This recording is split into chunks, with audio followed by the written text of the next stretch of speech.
Good morning. This is Alice Mung, Executive Director of Asia Society. I'm delighted that I can be with you here again for our weekly update, coronavirus update, facts from Hong Kong and beyond. And this is episode 10. We started it in February, middle of February, and now almost 9 weeks later, we're still continuing our virus. And just to give you some information about what's happening around the world and in Hong Kong today, April 9th, in terms of the update. We saw cases in Singapore has the highest jump daily spike yesterday. So currently, I think Singapore, we're seeing over 1,600 cases and with 7 deaths. And here in Hong Kong, we're nearing the 1,000 mark and still 4 deaths. And the global figures is about 1.4 million who have been affected, and about over 82,000 deaths. So that's what's happening around the world in terms of the coronavirus update, COVID-19. And here in Hong Kong, we yesterday received news from the government that there will be some relief coming for organizations and for employees affected by this pandemic. So we're really happy news here in Hong Kong. Some relief, economic relief is in sight. So Wuhan is coming out of its 11-week lockdown. So this is how long we've been kind of living with this here in Asia or in this part of the world. So today we're really delighted that we have as somebody who's working kind of frontline in Southeast Asia, Dr. Jessica Manning, who is a science attaché in U.S. Embassy in Phnom Penh, and she's with National Institute of Allergy and Infectious Diseases and National Institute of Health. So we're really delighted that we have our first women scientist, and not the least, we will have Dr. Rebecca Katz next week with us. So we're really delighted Dr. Manning is taking time from her busy schedule to be with us. And in reading about her research and what she has done in this last couple of months, basically, she was one of the first scientists to sequence genome or finding the genetic sequence of COVID-19 in January. So I'm going to turn it over and ask Dr. Manning to tell us about her work and how it's relating to COVID-19. Also to kind of clarify that she's not an expert on coronavirus, but she was one of the first to have found it in January. So Dr. Manning, welcome. Thank you, Alice, and thank you for the invitation to be here and to talk about what is impacting every single person in this world right now. So as you mentioned, I'm not a coronavirus expert. I've been living here and working in Cambodia for several years, focused mainly on mosquito-borne diseases, so malaria and dengue. And last year, we were fortunate enough to receive funding from the Bill and Melinda Gates Foundation, and in conjunction with the Chan Zuckerberg Initiative, to bring forth metagenomic sequencing into developing countries. And so we were one of these selected countries to really start thinking about sequencing pathogens on the ground here in Cambodia. And so we were using this technology more for mosquito-borne viruses like dengue. And I think it's a testament to IDSeq, which is what we call the platform, how versatile it is, that when we first heard of the seafood pneumonia virus, Wuhan seafood pneumonia virus in January, and we wondered, wow, what if it comes here? Probably it will, because we're so close to China and we have so many direct flights between Wuhan and Cambodia. And so so we teamed up with the Institut Pasteur here, who is the official MOH testing lab for the coronavirus. And sure enough, we had our first case on January 27th. And at that time, the Chinese researchers had put up about 5 genome sequences. The Thais were in the process of putting up theirs from their case. And then we were able to sequence our case here in Cambodia using these new pipelines that have been developed by the Chan Zuckerberg BioHub, and really just be able to contribute to this global effort that is unprecedented on a scale of collaborative effort towards tracking the virus through its genome. And that's mainly being done through big databases called GISAID, which is an influenza surveillance database. But all of that's getting pulled, all those sequences are getting pulled into a program called Next Strain that's based out of the Fred Hutch in Seattle by Trevor Bedford and his group. And that's allowing each scientist to do their own part from the cases and the viruses that they're seeing in their patients, sequencing them, putting them to the database so we understand how it's moving, how it's mutating, and be able to make decisions as a global community. So in many ways, what I found, this is, my understanding is kind of got a digital corona, you're contributing to this kind of digital corona library in some ways. Mm-hmm. So the information can be shared, and in some ways, some of this information sharing can also help lead to research or in terms of vaccine. Is that? Absolutely. Yeah. And so can you now talk about a bit of the strains? I mean, are you seeing different strains that are coming out of COVID-19 that, you know, in terms that will lead to the research about the vaccine? So I think that when we think about genetic sequences being so critical in this particular pandemic, it's because just in the last several years, people have been developing what we call mRNA vaccine platforms, DNA vaccine platforms, and those allow you to create vaccines very quickly, but those are all dependent on the genetic sequence. So from the time the Chinese researchers posted the first 5 genetic sequences on January 13, the Vaccine Research Center at NIAID very quickly began coming up with the first mRNA vaccine. And that was not possible until you had the genetic sequence. So that is really how the genetic sequences are playing into vaccine development. And now a separate US pharmaceutical company is going to be launching a DNA vaccine into humans. So the first one that went into people in Seattle on March 16, that was developed by NIAID, was an mRNA vaccine that's targeted towards the spike protein. So the spike protein is what lets the virus basically enter your cells in your lungs. And so if you can basically make an antibody that will then block that spike protein, then the virus can't enter your cells. So it's basically how the virus works. So this next DNA vaccine is also working in a similar manner, and they all use the genetic sequences. I see. So I guess in my understanding, and there's a wonderful article in Wire magazine. We're going to post it on our online for I'm a layman. I'm not in the medical profession, but I found the article very interesting. But my understanding was that a lot of what you're doing is really taking something unknown and then kind of, for example, they were talking about the Zika virus, which was circulating for a long time, 2 years in Brazil, without people knowing it was Zika. But later on, when it did became known, but the information that was already there, it's kind of connecting the dots, so to speak. So in some ways, your finding of COVID in Cambodia in January kind of brought the information forward and connecting the dots with what's happening globally. Because my understanding is research, so in this virus, COVID-19 now is really getting a lot. I mean, we're hearing about it every day. Like you said, it's something we're living with every day. But in terms of the developed world, it seems like a lot of resources in terms of research, are spent on the developed world and not as much on the developing world. But with this, in some ways, the technology you're doing by having something in the developing world, we're now connecting the dot that there are certain diseases or certain that's already there and we just didn't know about it. Doesn't mean they don't exist. Right. And so you touched on a really important point, right? We can only look for what we know to look for. And so how do we look for what we don't even know how to look for? So that is where what we call unbiased or agnostic metagenomics comes into play. And I should probably just break that up a bit because people may not understand that metagenomics means you're sequencing everything in a sample. So if you take a blood sample, and let's say a person has a couple different viruses, or they have some bacteria, and then they also have the bacteria from their skin or the contamination, all of those genetic sequences come out of that sample. And so it's not just looking for a single needle in a haystack. And so when we're doing metagenomics, we're just saying we have no idea what's in the sample, we're going to sequence everything. And that really comes into play when you are looking, let's say, for a novel pathogen or an emerging pathogen.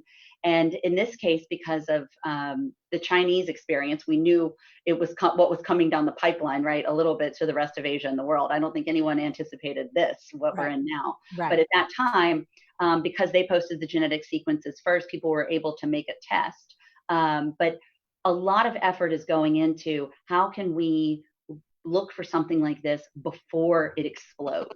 And so using metagenomics by wildlife surveillance, fever studies, which is normally what I do, is just anybody with a fever, we sequence them and then identify these types of pathogens that might pose a risk to humans is really the direction that I think we're moving into, and where genomics is going to take us. Oh, so that's really exciting, because your initial finding was you found that this the testing was very similar to SARS, but not quite like SARS. So can you talk about, my understanding is also in terms of the vaccines, is that when SARS happened, and I think there were a lot of research into trying to find the vaccines for SARS, but we still don't have a vaccine for SARS because the funding it died out. But the information that had been there can it possibly be helping for trying to find the vaccine for COVID? Because some of the research, as you mentioned, as I understand, there is a lot of similarity between the SARS sequencing and COVID-19. So they're about 80% genetically similar between SARS and what we call SARS-CoV-2, right? Which most of the world calls COVID-19, the clinical scenario. So yes, there were SARS vaccine candidates, but when it died out, unfortunately, the funding dies out. And Peter Hotez, who is in Texas, a very famous vaccinologist, had a candidate that didn't move forward because the threat had disappeared.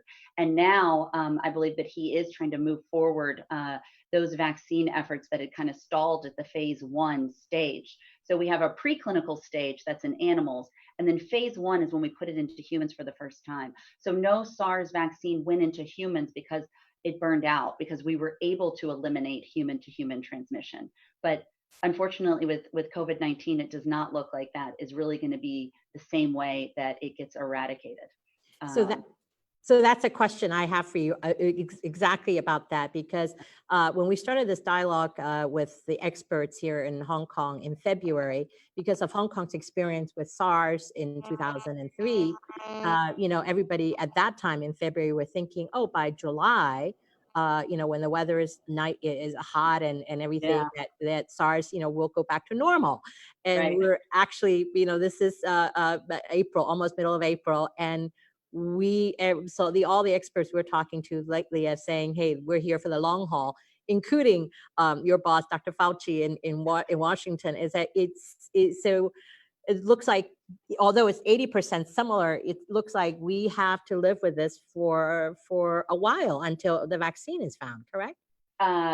Correct. So it's 80% similar, but it genetically, but I think the differences almost end, and they're both coronaviruses, but the differences end there in terms of how many people who are asymptomatic, so meaning they don't have symptoms, are just continuing to shed the virus. And that has basically been the big problem in terms of containing this. And so now moving to just mitigation. So I think we are going to be with this for a long time, and we have to realize that although people are beginning to flatten the curve, which is everyone's favorite phrase now, because it really does portray the epidemiological phenomenon we all want to achieve, we have to realize that any of this progress that we have is going to be temporary, and it's going to be fragile until we have a vaccine. Because even though America, I mean, it's devastating to see the number of infections, that's still a very small part of the population. And when we usually talk about herd immunity, that we need a significant portion of the population to be immune, like when we give vaccines, for the measles vaccine, we want 90% of the population to be vaccinated to maintain our herd immunity. And clearly we're nowhere near that in terms of infections right now. From where you're sitting, what are some of the things that you are looking at right now in terms of like what information, what do you need right now to contribute to the understanding of the spread of COVID-19 from where you are? For example, do you need more testing? You're looking at Southeast Asia. So, and right now everybody is focusing on Italy. My understanding, France just also reached over 10,000 mark as well. But the focus has not been that much on Southeast Asia until recently, or the developing nations, until recently. So from where you are, what are you, really interested in? Is it more testing in this neck of the wood, or is it more resources? What would you like to see?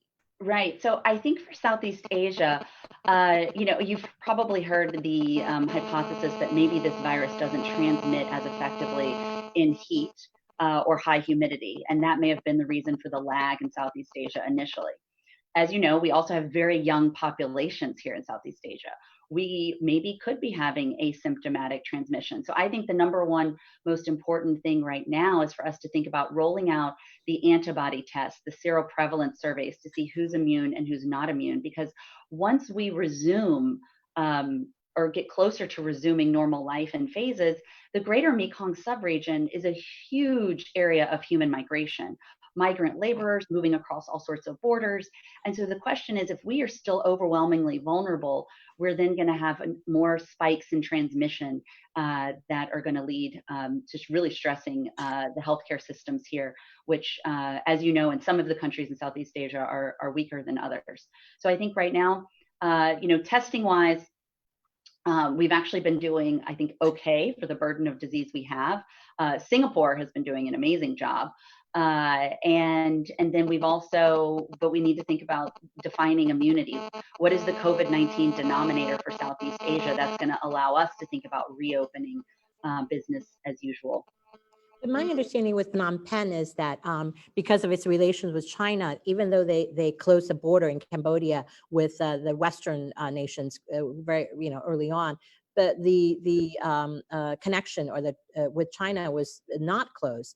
Is that correct?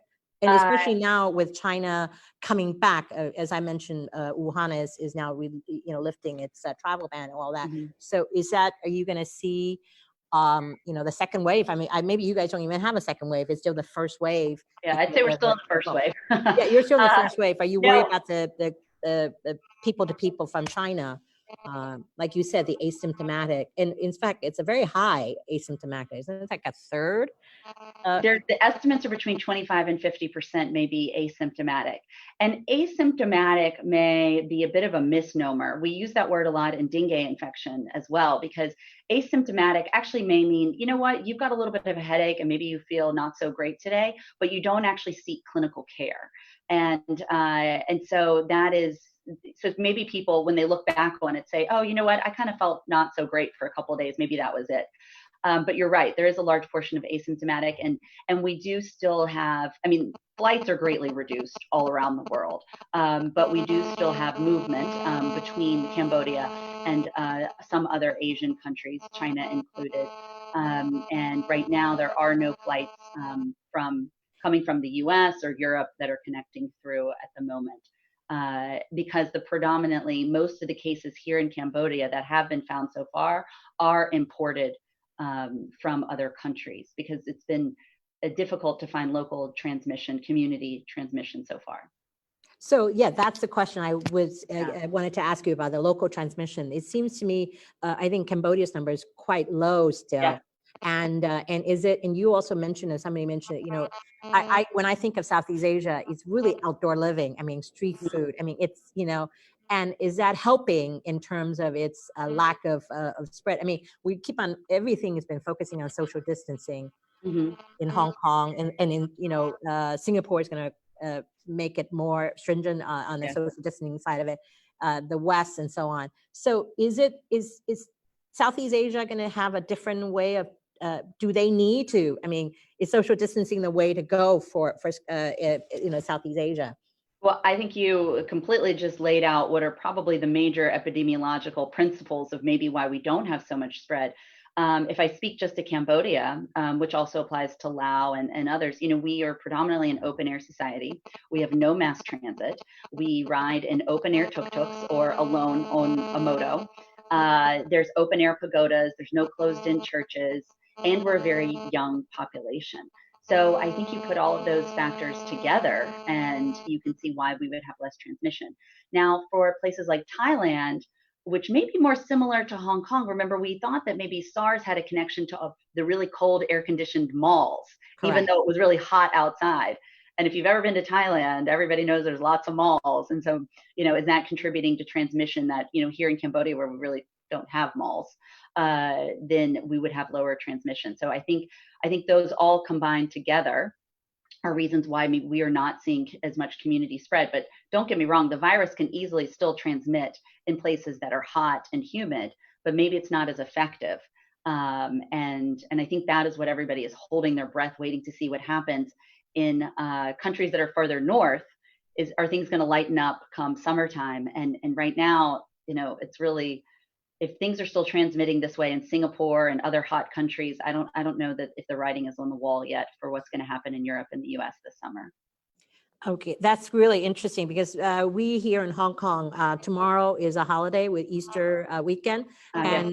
And usually this time of the year, everybody is going to Southeast Asia because of the wonderful weather and the open air and all that. And so we're all trapped, and there's going to be, in fact, some of the doctors professional we've talked about, there's not going to be traveling for a long, long time. Yeah. And so I think we're looking at you very enviously where you are right now. Probably traveling without mask. That's another thing that I kind of think about, how hot it is. Wearing the mask every day would not be something that goes very well in Southeast Asia.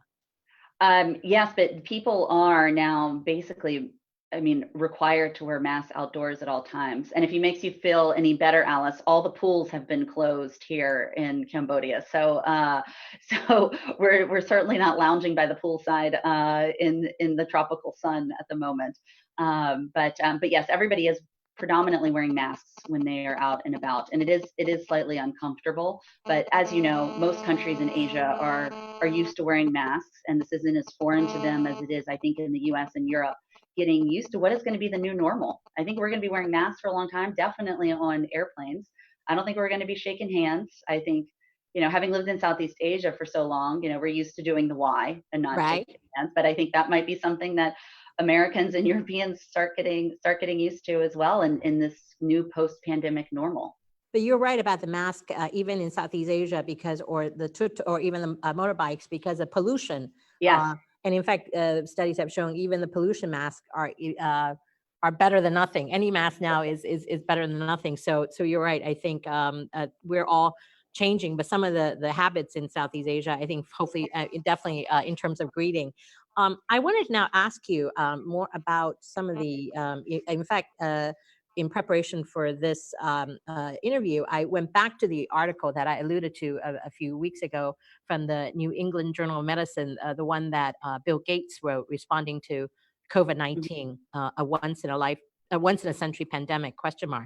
And he had talked about the, his worries, and his foundation has contributed about 100 million to preparing the pandemic for the low and middle income countries, in terms of preparing them for the for what's to come.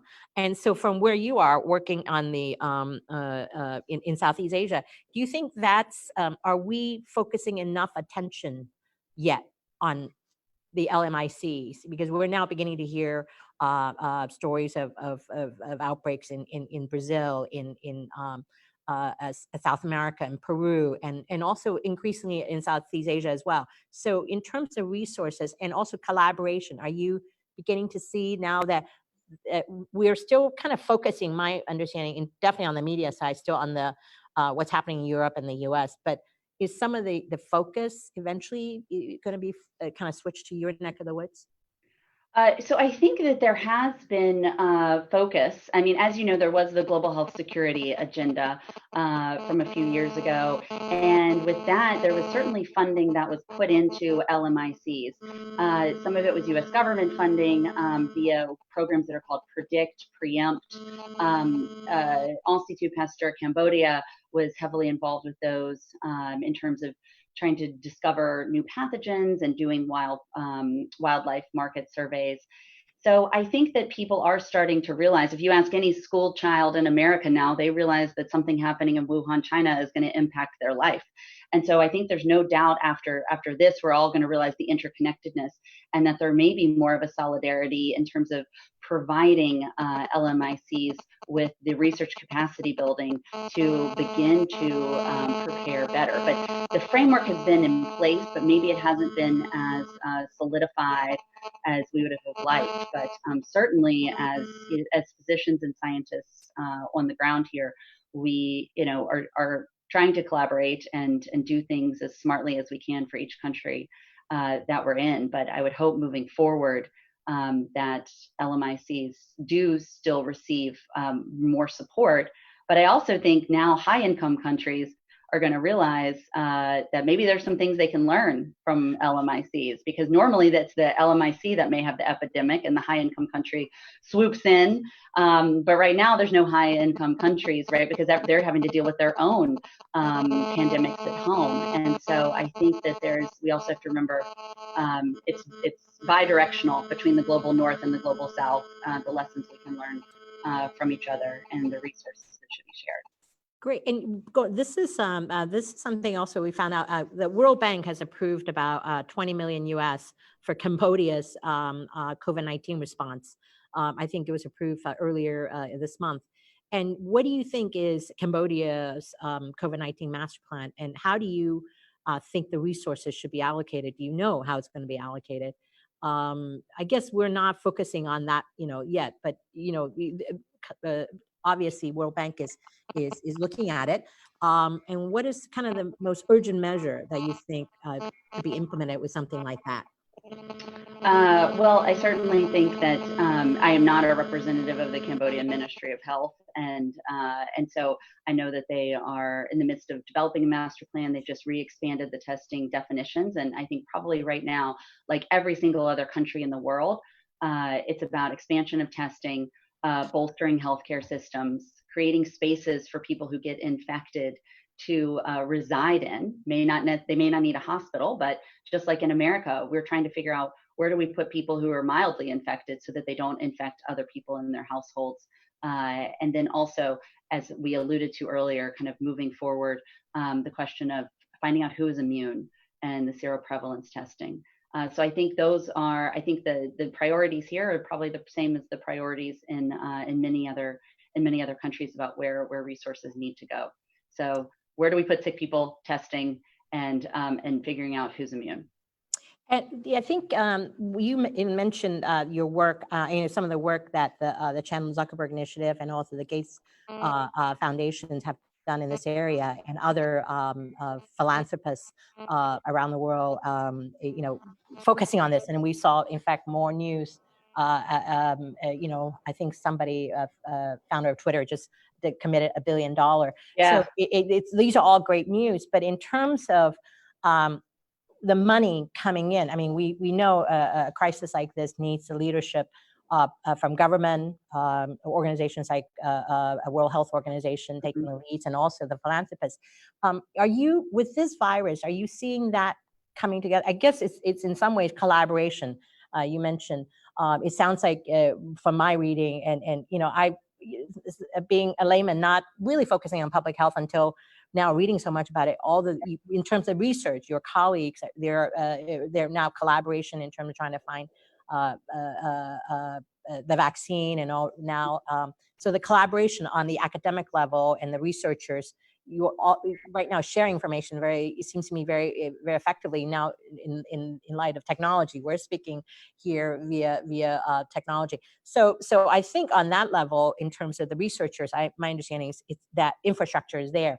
But are you seeing, in terms of with governments, NGOs, in terms of collaboration, what do you think there can be improvements in this area in terms of this is kind of connecting the dot, effectively working together to solve a global? We've never, in my lifetime, in some ways I was saying we're living our own Spanish flu of 1918 right now. But in terms of the effectiveness of the collaboration on the governmental and public and private sector level, do you think we can see some improvements here? So, I mean, obviously, I'm more on the research side of things, and as you mentioned, it's been unprecedented. People downloading all of this, uploading all the sequences to the databases. Everybody's also, even if it's not genetic sequences, are using the preprint servers, so not waiting to go through the longer peer review processes, but just putting out data as soon as they can in preprint servers. And I think that's because, for the most part, those of us, I'm an infectious disease physician, those people who are virologists, epidemiologists, who are really becoming the superstars and the experts, realize that this is so important and are therefore working closely together. Private sector, public sector, funding cooperation, I feel like I have less experience with, but I think one thing that's going to come out of this is that we can't, it's not about fighting one epidemic after one epidemic after one epidemic, right? It's going to be about actually cooperating so that we have a global framework in place, because I think that is where we are seeing items that are siloed, funding streams that are siloed, bureaucracy, regulatory red tape, about where some money can go or not go. And so I think that's why perhaps we do need stronger mandates in international organizations, as you mentioned, for WHO to lead the charge more, or for there to be the funding basket approaches in terms of just sector-wide approaches to this. So I think there's certainly room for improvement, but at this stage of the game, it's just too, I think, a little bit chaotic to really say what's happening and what's making sense and what's not making sense. So can I now, we mentioned, we were talking earlier about your work with NIH. So some of your work, how is it now linking back to, NIH? You work for NIH as well. So tell us, I remember, being a big fan of Dr. Fauci's when I was living in New York, when some of the, whether Zika, some of the virus, I mean, he is somebody who knows this area very well, and had been in the sector, public sector, for many years. Somebody who's very trusted. And this is one of the reasons we wanted to do this a webcast, is really talking to the experts, because there's just so many unknowns out there with anxiety, with fake news. We want to hear directly from the experts. And it's not just me, a lot of people in the States and other finds reassurance in hearing from experts like Dr. Fauci. So can you talk about some of your work in your capacity now? How is it linked up with NIH in the US? So I think NIH, or I will refer now to just NIAID, the National Institute of Allergy and Infectious Diseases, we are very broad. And NIAID is broken into the intramural section and the extramural section. So the extramural section is the part of NIAID that gives money out to all the universities. And then the intramural are those of us who are dedicated NIAID researchers, who are physically based at Bethesda, or obviously here in another government institution in Cambodia. And so in terms of what, I think we all have different strengths. And certainly Dr. Vincent Munster, who is a virologist, or actually a viral ecologist, has been putting out a lot of the New England Journal articles, with also Dr. Emmy DeWitt, on the stability of SARS-CoV-2 on certain surfaces. That certainly caused a bit of a media uptick. And so I think that we all have different roles to play, and we're just feeding it back into kind of our centralized system. So me being over here in Cambodia, NIAID is not really overseas in the sense. We're in 4 countries intramurally. So Mali, Uganda, India, and here in Cambodia. And so really, from a NIAID perspective, I'm representing what I think are the major public health problems, and what are going to be the research priorities for us here in Southeast Asia, and how can we use our research agenda and all of our resources to answer some of those questions here in Southeast Asia, just getting back to the interconnectedness of all. So really, for me, that's going to be in conjunction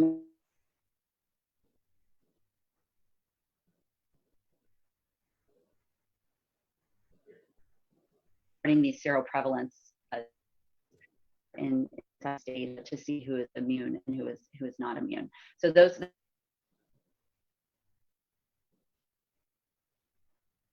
which are still a really big problem, as you know. Right.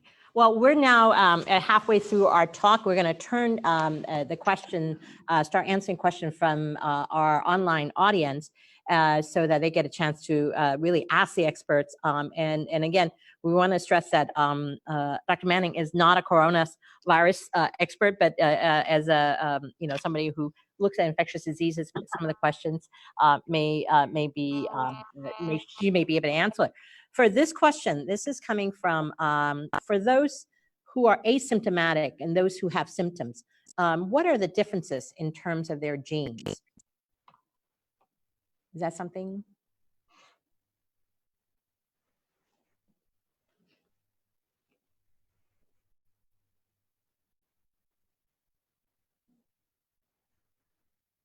Are we experiencing some traffic? Hi, can you see me now? Yes. Did you get my last question? I did not at all. Okay. Let me answer again. For those who are asymptomatic and those who have symptoms, what are differences in terms of their genes?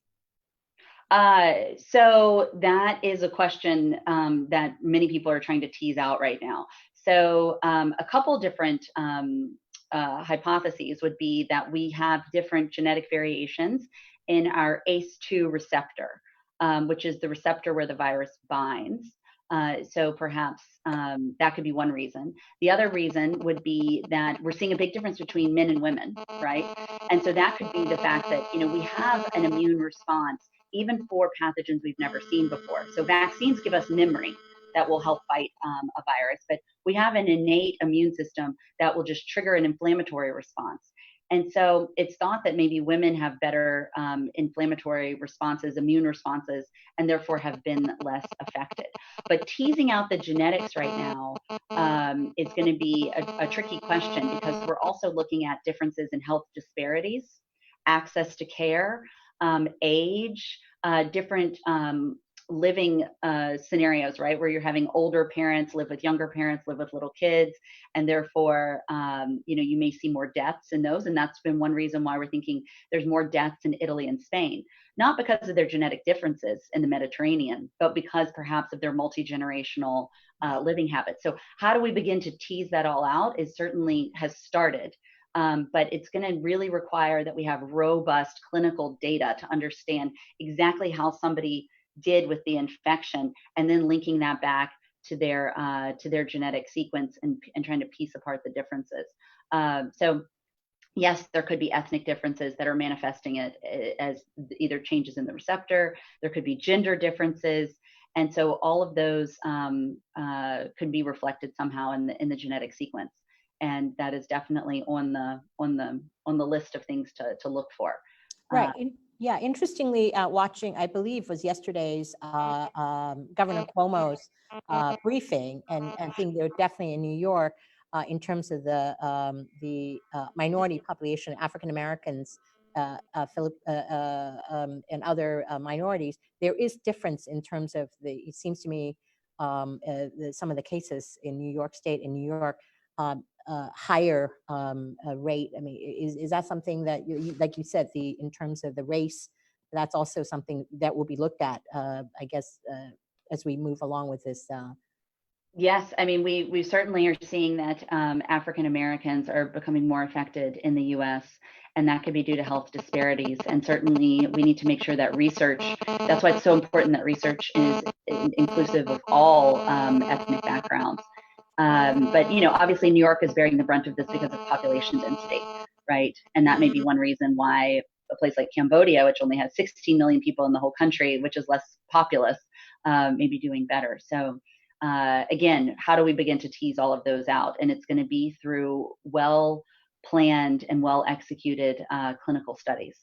So can you also talk about age? I mean, for a while there, definitely, I think the young people just felt like they're immune to this, or they're less likely to contract it, or less severe in terms of symptoms and so on. So, and also you alluded, like Southeast Asia, the population is young compared to Italy, for example. And my fear right now is Japan.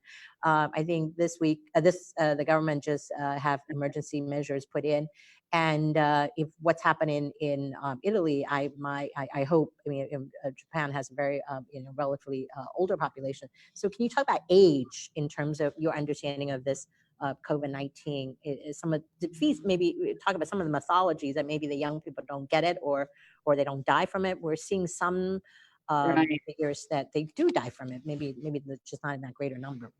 True. There certainly have been deaths in children under the age of 18. Typically, they've had underlying conditions.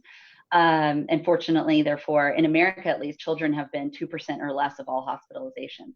But when we look at age, one of the reasons is that people who are older are more likely to have what we call comorbidities, other medical problems.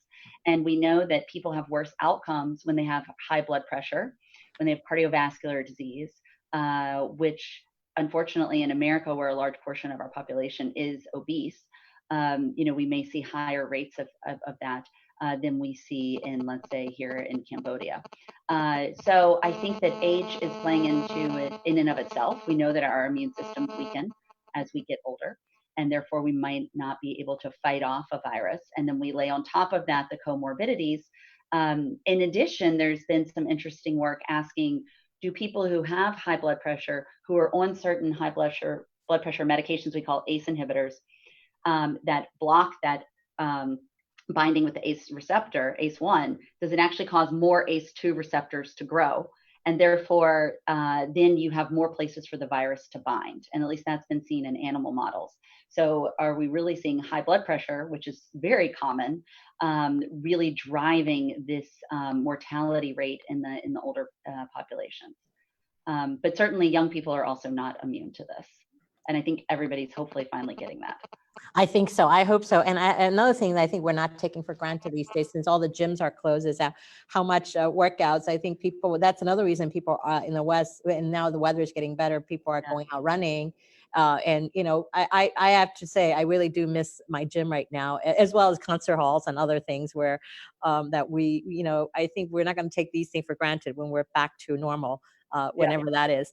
But one of the questions from the audience also asks is, shall more people be tested for the virus, do you think? I think that right now, depending on what country you're in and what stage you're in, so if you're in a country that's still able to do contact tracing, which is what is happening in Cambodia now by the Cambodian CDC in conjunction with the US CDC, that's different than in America, where, contact tracing is not really happening. But as we move through this mitigation phase where we're going to have the peaks and then we're going to move back into basically a control or a suppression mode, then testing is going to be paramount, because you're going to need to know as soon as possible where it's starting to pop up again so that you can address it and then put people where they need to be to not infect others. So I think that testing expansion is going to continue to be the key as we live with this disease until there is a vaccine. And this question asks, why is the origin still uncertain when bats and pangolin are currently implicated? So I think that, right now, doing this is all, it's science, but it's not always black and white. And so we can look at, most likely it came from a bat. I mean, there's huge amounts of coronaviruses that come from bats, because the way bats' immune systems are set up, they don't really react to them. So bats are teeming with viruses. And then you have this intermediate host, like with SARS, it was a civet. And then now it's looking that maybe the pangolin was an intermediate. Right? So imagine you're putting together this huge puzzle, and we still don't exactly have, if you can imagine just how many gigabytes go into just all of these genetic sequences and the computing power as you start to look at these phylogenies, that we just don't quite know yet. So the more sequences we get, the more wildlife surveillance that's done to genetically sequence, then the better idea we'll have. So I think hopefully that will become clear to us as the year progresses. One of the questions today, reading the news, I think in China, in Shenzhen, southern China, I think there's been protests. I think the government is placing a lot of restriction on eating or banning wild animals for food and all that, and which is I guess a good trend. But how do you think that's going to impact in Southeast Asia? I mean, in Southeast Asia, they also there's a lot of the food habit in the street stalls and so on and so forth. So do you think this trend will also spread down to Southeast Asia in terms of these eating of these kind of in our mind, the West, the untraditional, but Yeah. in that part of the world, it's not untraditional. So how do you think that's going to be impacted, do you think? I mean, in general, right, most people just want to like do away with these markets, particularly those that are unfamiliar with them, who are reading about this from far away. However, just like we see with anything, if you put an outright ban on anything, you're going to have a black market pop up. And then that black market is not regulated. And so we could just be doing ourselves worse harm. So I think that there's going to have to be a common ground where people are allowed to eat what they want to eat, but that it's done in a safe, regulated way. I think that, you know, here in Cambodia, I don't work in the wildlife markets, and I know that some of my colleagues do, in terms of Institut Pasteur, Cambodia, and others who've been part of these predict and preempt programs. And, you know, they've certainly been following those markets and then also offering basically improvements in terms of sanitation and animal care that I would hope would lead to better infection control. But, you know, here in Cambodia, people want to eat their food fresh every day, and most people don't have refrigerators or big refrigerators. And so they expect that the animal to be slaughtered live in the market, or they expect to buy their fish or their crabs alive, because then they know it hasn't been sitting dead somewhere on a boat for 3 days, which would make them sick. So I think these are just going to be, it's going to be a big web of cultural and traditional tendencies across the different countries. But ultimately, I think we can't condemn people for what they like to eat, and we just need to find a safe way to do it. Great. And what this question is another question from the audience. How widespread is the COVID situation in Southeast Asia, and what is your estimate? So I think Southeast Asia is, it's many countries. Right now, we've seen an uptick in the Singapore cases. Singapore is moving to a shutdown. We've seen more in Bangkok. We've seen less in Vietnam, Laos, and Cambodia. And then we've seen obviously a big surge in Indonesia. So I think everybody is doing the best they can in terms of getting testing up and running.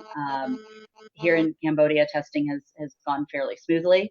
And I think that, and everybody who meets the testing case definition gets tested. And the reporting is happening quickly and accurately. So right now, I believe what all the ministries of health are putting out, because everybody's doing the best they can. But I know there's a concern because right now in Europe and the US, people are concerned that the death counts are lower than anticipated because people might be dying at home. I don't think that's playing into our Southeast Asia numbers, because we are not on the same level of severe pandemic kind of case severity right now. And this is related. It's what is the general atmosphere in Cambodia? Are people aware of how severe the situation is? I think they absolutely are aware of how severe it is. I mean, that's certainly one question, like how well are we communicating to rural communities, villages in Africa, right? And I think here in Cambodia, if you pick up the phone to make a phone call, you cannot make a phone call without hearing the COVID public health messaging in Khmer. And so there's posters. USAID, part of the US government, has created more than 90,000 posters that have gone up around the country for awareness on COVID-19. And I think that people are aware. People are wearing their masks. I think the hardest thing for people to wrap their heads around is the social distancing, that you shouldn't be, you know, less than 2 meters away from somebody, because this is such a communal society. But people are, I think, realizing the gravity of the situation, especially with the schools closed.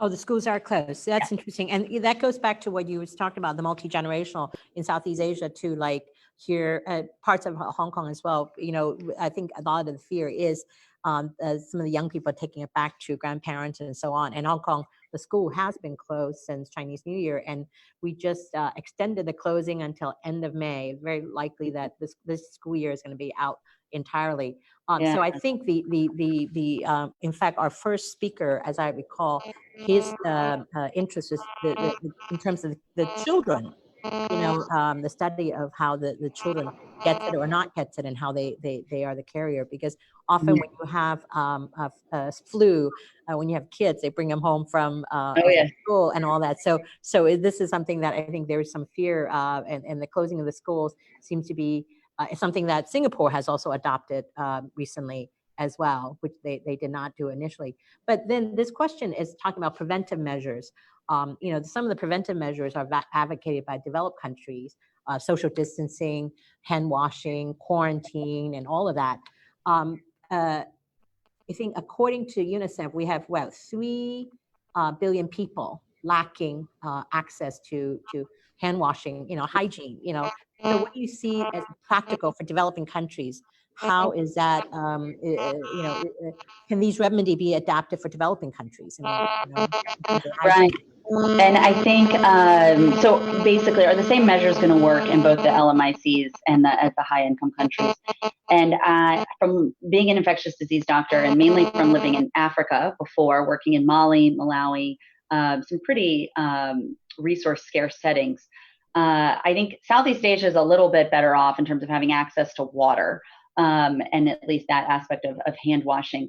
But really what we're going to have to do is people are going to be more used to using cloth masks that are reusable here in lower to middle income countries. But also the quarantine, I think, measures are going to have to be taken into consideration in a different way. And maybe that's why seroprevalence testing will be so important, because of all the informal economies that exist in Africa and South Asia and Southeast Asia. Because if you tell people to stay at home and they can't open their shop, or even if their job is to normally be out, pickpocketing, right, and in certain parts of South Asia, and now they have to stay at home. I mean, people really have just their income grinds to a halt, which is different than America and Europe just teleworking, because they're part of the knowledge economy. And so I think that we're going to have to think really carefully as, number one, we resume economies of scale, and also the LMICs are not going to have the big bailouts by their governments to the same extent that the U.S. just signed the $2 trillion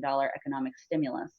So I think this is going to be a really difficult question, and we're not even beginning to appreciate the downstream effects of how this will impact the world in terms of food security and economy and just infection prevention. But for those people, I mean, there's no good answers right now for how the 3 billion people who cannot wash their hands can practice hand hygiene. And maybe it's just massive amounts of hand sanitizer and understanding how to get those ingredients to people, and taking it down to the community level, right, where we take community healthcare workers and we're providing just the raw materials of rubbing alcohol and aloe vera, which is widely available in West Africa with shea butter. How can we just help empower people to make their own in those places that maybe don't have water or soap? That's interesting. Yeah. So things that we take it for granted, it's not as easy as it sounds. But I also, on a related topic, it's really the what we're seeing, how globalized we are, but in terms of the area of travel. Right now, all of the airlines are grounding to a halt. Yeah. This weekend, as I mentioned before, it's Easter, and it's always travel and tourism is a big industry for countries in Southeast Asia. They benefit from it and all of that. And now there is no tourists coming, so I'm sure that's also impacting the livelihood of that industry and people relying on that. So in the long term, I think it's going to be.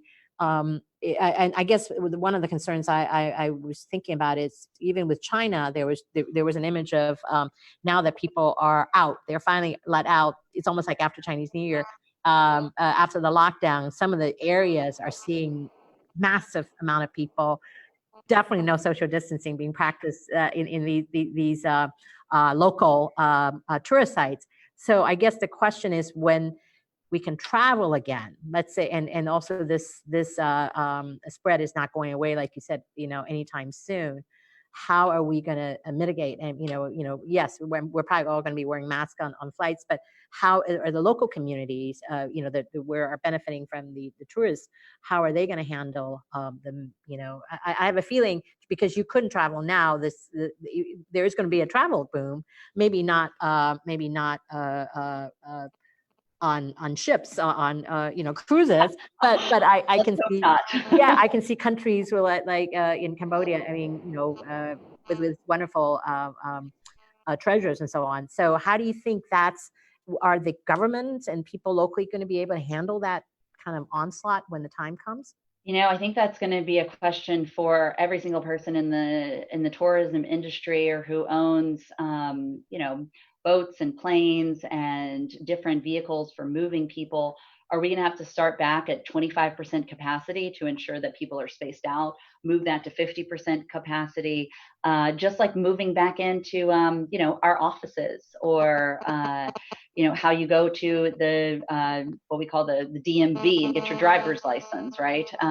And how far away you're going to have to stand from people. I just think this is going to be the new normal, and it's going to have to be going back in a phased approach, where basically we can say, all right, 25% is going to go back, and then we see how it goes. And then obviously, as I mentioned ad nauseum before, this will be why figuring out who's immune and who's not immune is going to be an important part to that getting back to normal as well.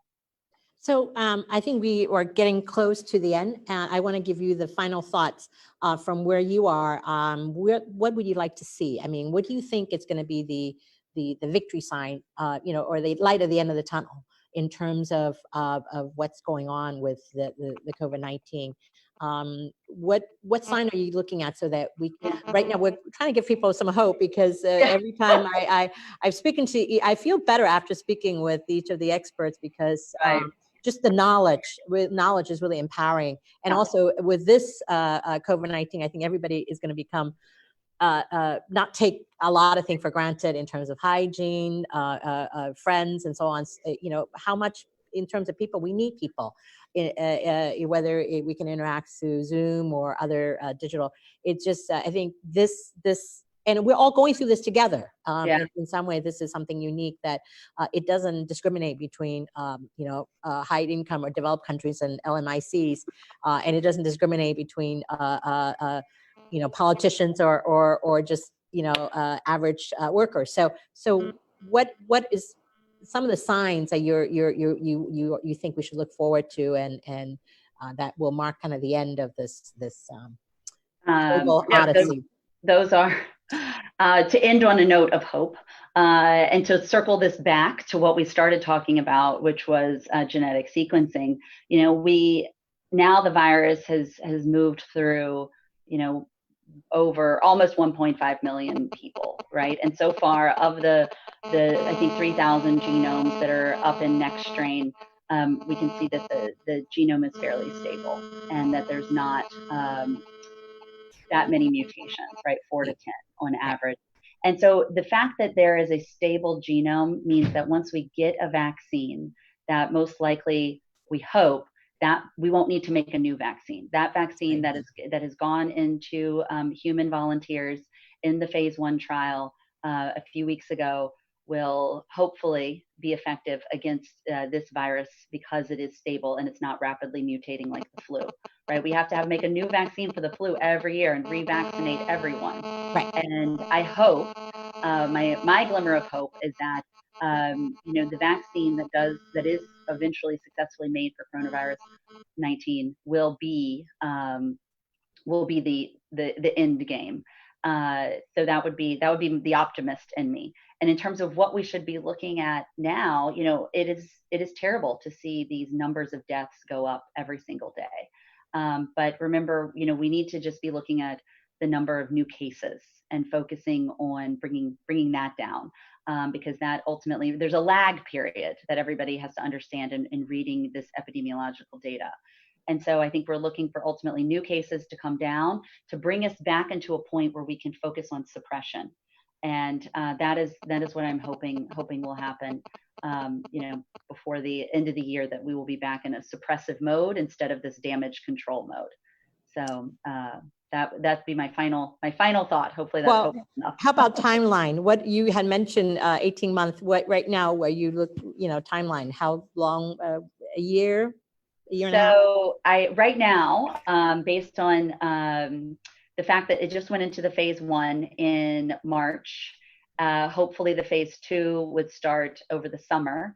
And then you'd be thinking, and phase 2 is usually only several hundred people to 1,000 or 2. And then phase 3 is usually tens of thousands of people. So it would be more widely available to see how effective it is. But, we're looking at a minimum of 18 months if everything goes perfectly smoothly. And I can't say that I've ever been involved in a trial that goes absolutely 100% smoothly, or that you get it on the first shot, right? Because oftentimes we go through many different vaccine candidates before we have one. So there's over 35 vaccine candidates right now.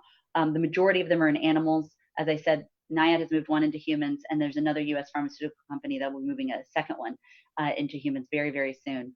So I think everybody just needs to continue accelerating towards this common goal of a vaccine and also therapeutics. And that's really where research comes into play to tell us what's working and what's not working. So, so hopefully, yes, I think we're looking at a 1.5 years minimum. All right. On that hopeful note, thank you so much, Dr. Manning, for spending time with us. It's been really, I've learned so much from you today, and I look forward to welcoming you back, maybe on our podcast in the future. But thank you so much for spending time with us. And thank you all for being here. We are delighted today with Dr. Manning. Next week, we have Dr. Rebecca Katz from Georgetown University with us. And then the following week, Dr. Manning, I mentioned some of the work with the Pasteur Institute. We're going to have a doctor from the Pasteur Institute here, in collaboration with Hong Kong U with us in 2 weeks. And we also just confirmed, I believe, Professor Dr. Peter Doherty, Nobel laureate in medicine, will join us in early May. So please stay with us. We're going to bring you weekly updates on this developing COVID-19. And please stay healthy, stay vigilant, and we look forward to seeing you next week. Thank you. Great. Thank you. Thank you, Dr. Manning. Thank you.